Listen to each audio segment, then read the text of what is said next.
So it's been about a month since it's been over a month since my baby blue tongues were born. And I thought I might just take you through a rescue reptile room tour again. Some have gone, so I've got some new ones in here. By gone I mean released, which is best case scenario. So yeah, I'll take you through who I've got. In the tank here, I've got a long-necked turtle, Voldy Tort. He's an escaped pet and looks like he'll be with me for winter. So I upgraded him from a tub to a tank. He's got some rosy barbs in there that are tormenting him. They're supposed to be snacks, but they're too quick for him. He has a nice basking platform. And some rocks underneath so that they can warm up and heat his underbelly. And a sunlight on top to warm him up. He also has a UVB bulb to make sure he gets adequate UV as well as time outside when I take him out and supervise him out on the grass. He has a heater keeping his water at about 24 degrees. And he's got a filter making sure it stays clean in here.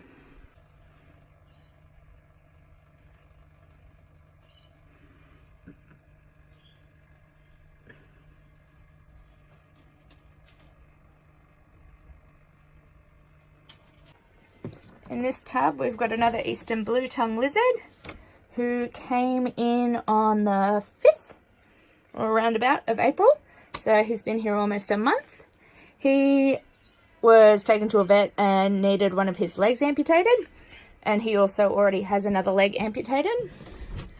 So this is just his setup here. He's got a basking light, a rock to get top and bottom heat from, salad and water. Oh, and he's left me a little poo. So this is double amputee, I call him. You can see this leg was recently removed and still has stitches in it. He's lost all the toes on this leg and the foot, I should say, all of it. But that doesn't really affect blue tongues. They mostly move around with their body. So once his leg's healed and after winter, because it's coming into winter now, so he'll stay for winter, he'll be released in spring, bright and chirpy. You're a bit of a grunt puncher, man. But that's good. You want them to be grumpy. You don't want them to like you. So that's him. He's a good fat boy. This is another adult blue tongue I have nicknamed Blinky because he has one bad eye. He came in on the 17th, so he's been here maybe not even a week, I don't think. Just about a week maybe. He's very underweight, as you'll see in a second. So my main goal is to just try and fatten him up over winter. I probably won't let him brumate because he's not really in a good condition to do so. And so this is his setup. Because he doesn't have any open wounds, I've given him a natural substrate so he can bury. He's got a log hide and a rock to sunbake on, salad and water. He's a bit more battle scarred. Can you see that ridge there is his backbone? That's very underweight for a skink. You can also see his hip bones are evident. His skin is in pretty terrible condition. He's got a couple gashes and it's just quite dull and rough. So hopefully with a good feed he'll get in good enough condition to shed and be a beautiful boy again, hey? He's also a bit nervous and he's on antibiotic injections. Where are you going, mate? So this is his bad eye, which is why he's got a blinky. He is most likely blind out of that eye, which shouldn't affect him. I just have to make sure that he finds food okay for himself. For him to be eligible for release, he has to be able to hunt on his own. At the moment, I have to point him in the direction of his food, but I think that also might be because he's not feeling too well and he's so underweight. He's just not really in the mood to find it, but once I stick him in the right direction, he gobbles it down. So I have high hopes for you, little man. Watch this space for his condition to improve. We're going to get rid of that backbone. And yeah, you're going to be nice and plump by the time you leave here. My original amputee, she was in the last video, so she's been here a long while. She came in February, mid-February. She ended up having to go back to the vet to get her stitches removed. and her fungal infection's still sticking around, so she's on another course of injections, and she's just finished a course of injectable stuff for her fungal infection, like oral injection. But yeah, she's doing well. She's real feisty, so she'll just be here for winter because it's too late to release her. She wouldn't really establish well before the cold sets in. So once again, she's got a natural substrate, basking light, rock to get heat, log, salad, water. She's trying to go into brumation, but I'm not letting her quite yet because she's got one more injection to go, and then I'll leave her alone and let her go to sleep. She hasn't eaten for the last couple of days, which is completely normal. She stays in her log all the time, so she's ready to just settle down for winter. So once she's had her final injection, I've made sure she's done a poop, and she hasn't got anything left in her stomach that could rot while she goes dormant. I'll turn her light off, let her go cold, and leave her alone because she's in good body condition. You can see she's got quite a bit of weight on her. She's got a good thick tail. She's very active. So she was another one that came in. She had her front leg removed. So in the last video that still had stitches in it. And so you can see there in her left ear, that's the fungal infection. The vet thinks it's on its way to clearing up, but that'll just also have permanent scarring. So it doesn't affect her at all. So she might just be a bit of an ugly ear girl. So they're, when were we born? The 3rd of March. So they're about a month and a half old now.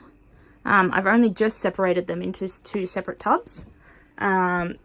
This one is baby number 3. And this is baby number 4.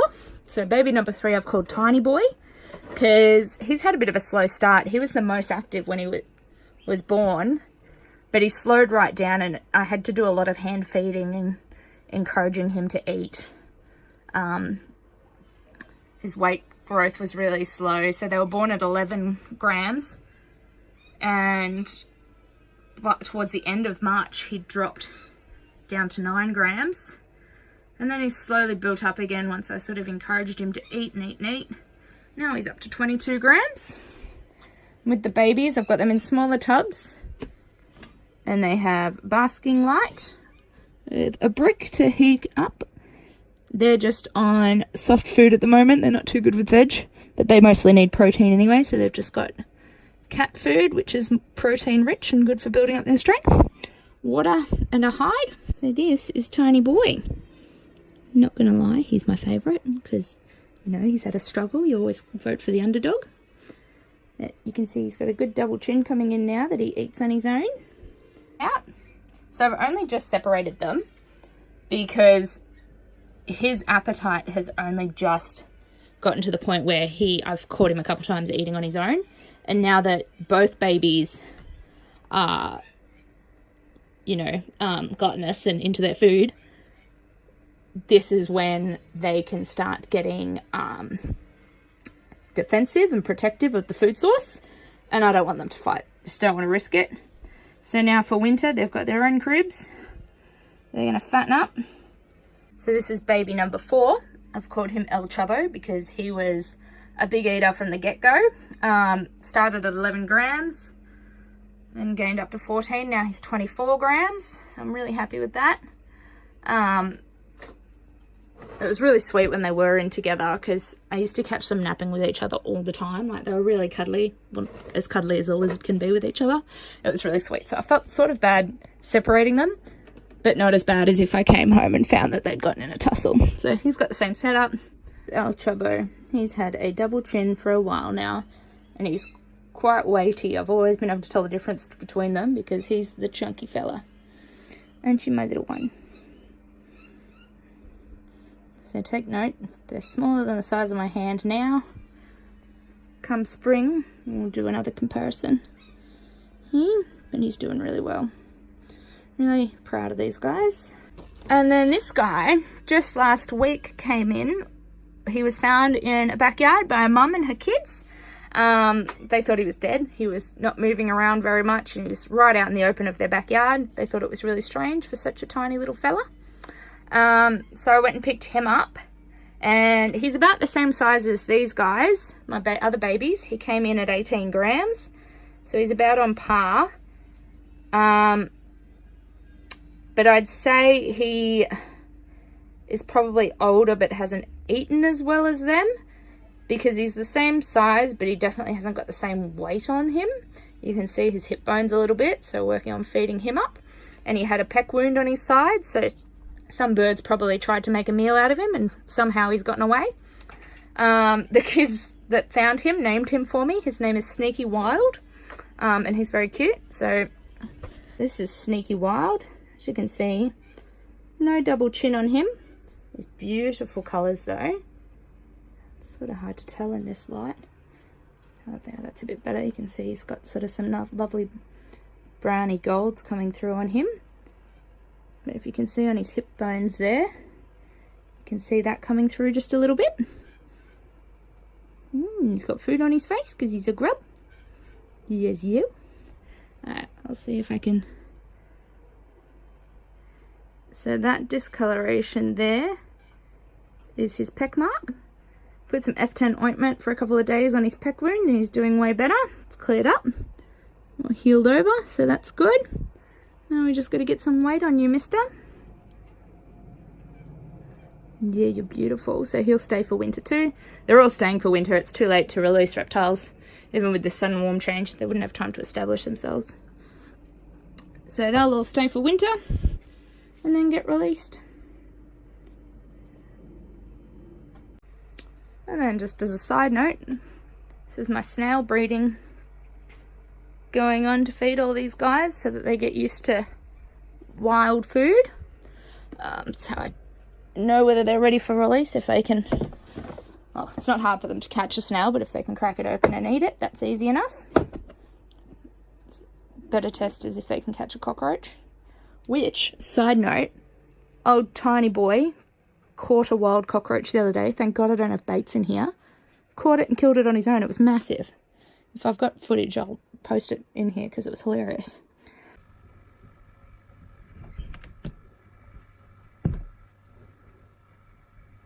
This little guy took down a massive cockroach all on his own today.